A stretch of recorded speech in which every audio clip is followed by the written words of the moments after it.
and welcome to the annual Rich 100 here for Code Sports. My name is Jay Clark, joined with the great Glenn McFarlane and Johnny Ralph. How are you, fellas? Yeah, go Jay. How you going? Going well. Let's get stuck into the figures. It's a big list, as always, and quite extraordinarily, two big gun midfielders from Melbourne, Clayton Oliver and Christian Petrarca, Ralphie, are in the top three. They are two of the three biggest earners in the game. They certainly are. So this is a big moment in the game, and this is the last time that this list will look anywhere near what it does now. So those Melbourne blokes, their salaries will escalate given the CBA rises as well. And we look at Tom Lynch on $1.5 million.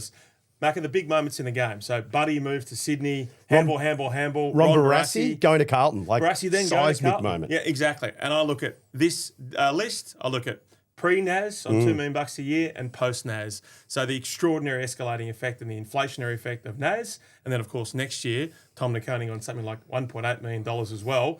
He could be front-ended, so he could be a $2 million man as well. And so, yeah, this list has just trickled along, small escalation. Yeah. All of a sudden, it's gone. Well, it's an explosion. If you think of Wayne Carey was probably the first $1 million player, wasn't he? And that was a long time ago. But now you're looking at $2 million players. Next year, we'll have at least, you would think, two. You never know. This is going to continue to explode. The inflationary effect is going to be so interesting, isn't it? And whether the strategy that St Kilda has taken, I think is extraordinary. It's going to be a fascinating watch to see. They need to take some risks, Clarkey, but this is a big one. I think Wayne Carey included in his $1 million salary, included $40,000 a year from Elastoplast. They used to pay him to tape his shoulders, even when he didn't have a sore shoulder. Ruboy. So that's quite smart there from the great Wayne Carey. So we know Melbourne are in particularly wedged with these top salaries. All eyes on Carlton at the moment. Set to lose Tom De Koning, also Jack Silvani on the way out, which clears the salary. A lot of discussion around the Charlie Curnow Macca. How are the Blues positioned at the moment? Because the agent of change, Graham Wright, is looking to make some significant moves on that front. Yeah, there's some hard decisions ahead, I think, for the Blues, isn't there? They've got to look at a number of different things. They've already perhaps made a couple. Where you look at Mitch McGovern, they've kept him out. He hasn't hit that sort of trigger for next year. We'll wait and see what happens there. But if you look at it, what happens with Curnow, that's the interesting thing. They've got, if you look at Curnow, we're looking at sort of almost $1 million, not quite. If they can lose a little bit of that, it's obviously going to be hard. They'll have to bring another good player in. But also the money they'd put aside for Tom De Koning. I don't think they were ever going to spend that $1 million that they put across for him. That's there ready to go now. So they can maybe recalibrate that list a little better. Because it's been a little bit ad hoc at the moment. The top end's huge, the bottom end not so much. They've got 7 players in our Rich list out of 100, in our AFL Rich 100, 7 players. So they've got a bit of work to do there, Ralphie, haven't they? They have, yeah. So Collingwood made a really strong decision on Brodie Grundy, and I think that they were vindicated by that because we know how Darcy Cameron has come along. I think if Graham Wright traded Charlie Curnow yep. for anything on one of those top 4, I think he'd have egg on his face. This is a bloke who had multiple surgeries. This is a bloke who, was in a forward line that had horrible mid-forward connection. And so I think all of a sudden he lobs at a Gold Coast or a Sydney. He would absolutely dominate. He comes and win a Coleman medal, and they think, what do we get? A couple of flankers a bit of pressure back on, wouldn't it? So if you're going to be an agent of change, which I think is what Graham Wright will be, even though he doesn't love that mantle, you do it over things like Jack Silvani. Yes, he's a good player. Yes, he's a third-generation player, but we offer him $700. We don't offer him crazy money, and if he wants to move on, which he has, that's fine by us. I thought it was really canny. I know they will say that we didn't make a selection decision on Mitch McGovern because of a contract, that one-game trigger that he had. But all of a sudden now they can offer him a deal that they want, not he wants. Correct. Yeah. So I think on Silvani and a couple of those players, what it will do was we'll give them $3 million of cap space, and all of a sudden they can go back to the draft and make prudent decisions. If I was Carlton, I'd say to Zach Williams, you've got $1 million on your deal or something approaching that. Yeah, he's $850 in that sort of bracket. We will now. aggressively shop you around, or we'll spread that money over a couple of seasons. Oh, that would make sense to me. Clarkey, I just don't think you can be paying Zach Williams $800,000 or $900,000 as a small forward who doesn't kick a lot of goals. No, that was a big investment, which hasn't worked for him, and that's been the case right across the Blues list build, really. What about Hawthorn? Great story from you, Macca. Surprised by these 4 players only in the top 100. Then again, I didn't have one of them in the top 50, so maybe that's sort of smart structuring. Sicily, the top earner, how do you think the Hawks are placed? Yeah, I think they're really well placed, and they're obviously coming from a very different base to Geelong, but they're sort of using that Geelong mantle in a lot of ways of not overpaying the players. They're coming from a long way back. Geelong have always been competitive and have somehow managed to do it. So Manly got a war chest? There's a bit of there's a little war chest out there, mini war stuffed chest. under the mattress. Absolutely, and You I think can't have a mini war chest. no, they got a war chest. They got a war Prepared to chest. spend it, mate. They got a war chest. They're prepared to spend it. Is it Christian Petrarca? Do they wait an extra year for Zach Butters? I think I've been pretty strong on if you can get Christian Petrarca, that is exactly what they need. I know that he's not the Christian Petrarca of 2021, but he is that midfield, forward-kicking, goal-kicking sort of player that they desperately need, Hawthorn. That midfield's got a bit of sameness about it. So no millionaires in that bracket. James Sicily is right to the edge. They're the only club that don't have one. And they've only got 4 players in that top 100 players. And that's Sicily, Barras, Battle and Day. Some changes will come. Newcomb's deal will roll in next year. They'll be looking to lock Day away. He's not out until the end of 2027, but they'll be looking to lock him away on big money. So there's a lot of work there to do, but they've got to strike now while the iron's hot. Do you think you've done some excellent work on Sam Mitchell over the journey?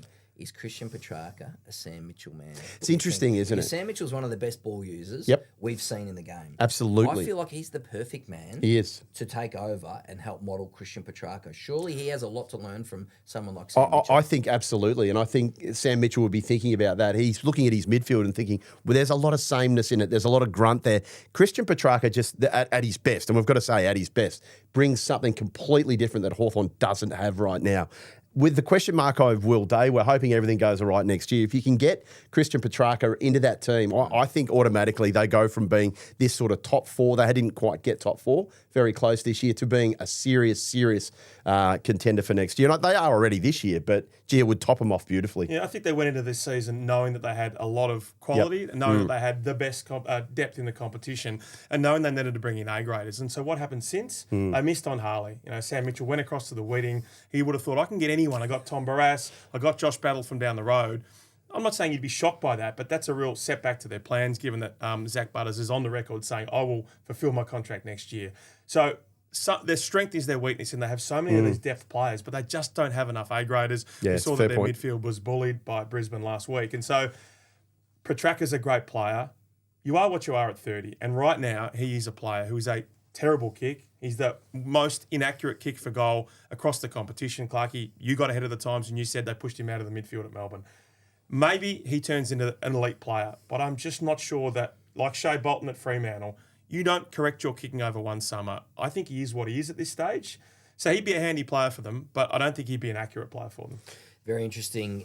Some players and salaries jump off the page at you, and Jack Lukosius, no disrespect, is one of those for me. Ralphie, tell us about his situation. Yeah, that's right. So he was on close to $1 million. Some of that deal was back-ended at Gold Coast. And so that was one of the shocks here, that I assumed that he'd signed a long-term deal. They'd spread that money out. Spread it over, but but his manager, Ben Williams, has done what good managers do, and he's got him that money. It does trickle down a little bit, so maybe it's $900,000 across the average of that deal. What's really important is that they've swung and they've missed on Naz Wanganeen Miller. They've always known of the inflationary effect across the competition, but across their own list as well. And so when you think about players like Jason Horne-Francis, $700,000, yeah, they got him very early, but at some stage very soon they're going to have to give him a massive pay rise. Their captain in Connor Rosie, $1 million. He'd want a pay rise, given that the initial deal for Naz Wanganeen Miller was $2.5 million across the first 2 years, and then the average of about $1.6 million as well. And so even Butters, the offer they'll have to give him will be something like $1.8 million. Now, he might still leave, but if they keep him, all of a sudden you're having to offer maybe $2 or $3 million across your list per season. So it just shows that the game has changed, and as much as they were in the race for Naz, they've missed on him, and now they're going to have to pay their own players. Yeah, that's not the money they got to secure him, but the money they offered to miss on him. The Cats, always players in this space and are a fascination. Tom Stewart is not in here. Now, he then must be the most underpaid player in the competition if he's not in the top 100. He's right on the borderline, so he's in that but not $600,000 quite to in the 100. $700,000. But Clarkie, you think about how much he's given up across the life of his career, the South Bowen boy, to come and play with a club that he loved.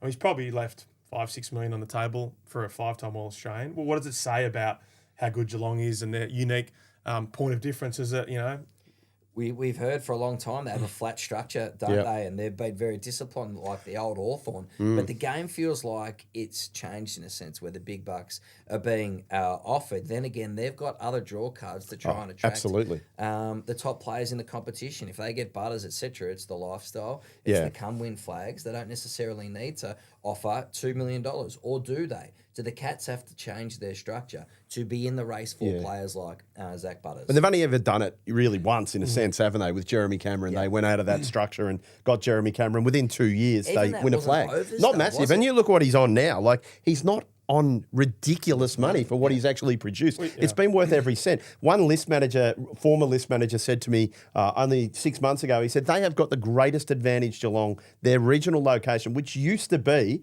when I first covering footy, no one wanted to go. Sleepy Hollow. Nobody wanted to go and play in Geelong. It was like, oh, I don't want to go down the highway. Now everyone's found the surf coast and they want to live down there. So players are far more prepared now to accept just a little bit less, sometimes even a lot more less, to live the lifestyle down there. It's the greatest advantage in football. It is. You asked that question, do they have to change their structure? I think their contracting of this season would say absolutely no. The likes of Shannon Neal, Brian Myers, Sam Niconing, so many of these players, they've signed up a dozen of their players, and none of those blokes have been desperately keen to leave. Now, last year they had Tyson Stengel, who had some offers elsewhere, but you don't get those contract sagas at Geelong. And so maybe if they want to bring in a Butters, that's the $2 million the one, man you for make them. the point. But they're more likely to offer Warple, as you've said, 4 years. Was that about $700,000? Yep. Really specific player, an extractor there to plug and play in their midfield rather than try and change everything they do.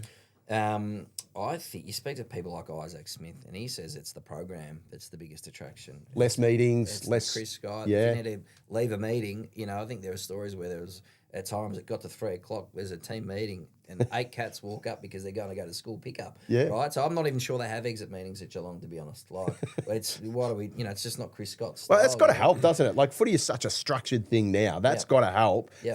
from a mental point of view. And I think what Chris Scott's been able to do has been remarkable. So I think the lesson here is you embrace your difference. So no one's got that beautiful lifestyle there and all the farms that those boys have. So if you are Richmond, you embrace the Punt Road facility. Your boys are in there in Richmond. If it's St Kilda, you've got great facilities now at Moorabbin. Okay, it's the Bayside lifestyle. You get the real estate agency, and this is what you could do. You could live in Hampton or Moorabbin. It is the Gold Coast boys. You get them there with Dan Rioli and say, look at out fishing for mud crabs off the back of his property. No one can replicate Geelong, but you can really exacerbate and amplify the point of difference you've got. And if you're not, you're just stuck in the middle of the road. One of the many things I'd be no good at is mud crapping, that is for sure. Hey, you mentioned, we'll finish up at Punt Road, Richmond, with only 3 players in here, yet they have the number 1 in Tom Lynch. John, explain us to the Tigers situation. Yeah, so, Paul Connors, the manager of Tom Lynch, hates the fact that he's on this list because he says that he has, like Nick Haynes before him, back-ended his contract. It's a contract of about $950,000 to $1 million, but of course he came in there and won those couple of flags when all the stars were still on this list. So he's sacrificing for this football club right now. Signed a 1-year deal, which I imagine would be, I don't know, would you think that'd be a $500,000 deal? Somewhere like that. That's about right, yeah. You look at Shea Bolton, who's in the top 5 on that list. He was a Tigers player. Dan Rioli, who's on about $800,000. We saw the way he changed that game against Essendon. They're players who are, worth their weight in gold at their current clubs. But the money that's off that list with Dustin Martin, a regular on this list over the last couple of years, just shows that they can launch at some stage. It might not be a St Kilda style launch, just throwing money at everyone, but they've got so many young kids who are first-round draft picks who will be on mandatory 3-year deals. So it gives them an opportunity to take a couple of midfielders in this year's draft. They just sit there, they've stockpiled them. And if it is, probably not Butters, but whoever the Butters is of 28 and 29, they can go whack with their extraordinary salary cap room. You'd be scared if you're a list boss somewhere else thinking about what the Richmond guys will do for you in a couple of years to try and attack your best players. Glenn McFarlane, John Ralph, you've been fantastic. Check out the list and all the content of Code Sports and all the News Corp mastheads. We'll catch you next time on Code Sports.